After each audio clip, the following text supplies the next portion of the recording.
Kieku kont għadni deputat, ċertament kont nivvota kontra l-abbozz li emenda l-liġi dwar il-protezzjoni tal-embrijuni. Jiddikjara dan l-ex ministru ex-deputat mexxej Laburista George Vella f'intervista mal-gazzetta The Malta Independent on Sunday u qal li l-abbozz jitkellem dwar il-protezzjoni tal-embrijuni imma l-ifriżar tagħhom ċertament mhux fl-interess tal-embrijuni. F'intervista George Vella qal li kull tabib jagħmel wieda solenni li ħares il-ħajja taħt kwalunkwe kondizzjoni u tenna li l-ħajja tibda mill-fertilizzazzjoni. U kompla li l-adozzjoni tal-embrijuni iskuża sabiex jagħmel tajjeb għal ħafna embrijuni żejda li mhux se jintużaw. L-alternattiva għall-adozzjoni hija li dawn jintremew jew li jintużaw għar-riċerka.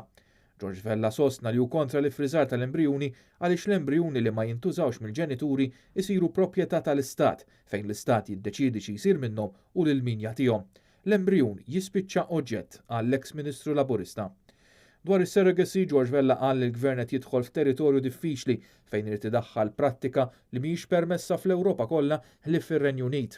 Qal li l-gvern qed jipprova jpinġi stampa sabiħa billi jirreferi għas-surrogacy bħala altruistika, iżda r-realtà hi li s-surrogacy se tispiċċa kummerċjalizzata. Qed nikkunsidraw biss l-interessi ta' min se jagħmel użu mis-surrogacy u mhux l-interessi tal-embrijun innifsu, qal George Vella.